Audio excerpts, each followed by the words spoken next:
Samantalang mga idol, road improvements sa Dagupan City, sanib pwersang sinilip ng LGU at ng DPWH. Para sa detalye ng balitang yan, panoorin sa ulat ni Idol Intern Adrian Manalo.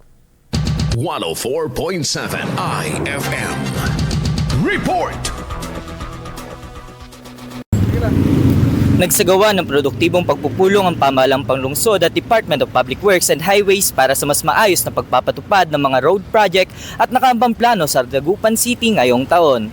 Naging focus ng meeting ang pagsusuri sa mga planong road improvements, flood control at mga infrastruktura na nakalaan para sa taong 2026, kabilang ang pagsilip sa mga pagbabagong idinulot ng konstruksyon ng mga kalsada sa bahagi ng Rizal, Mayombo at Tapuac, maging ang mga drainage at iba pang daan na nanatiling apektado tuwing may baha at high tide.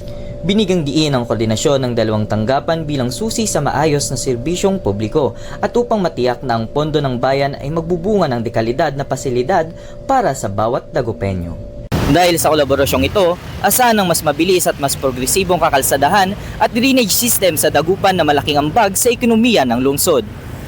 Kasama mo mula rito sa IFM News Dagupan, ako si Idol Intern Adrian Manalo, Tatak, IFM. IFM News. IFM News. IFM News.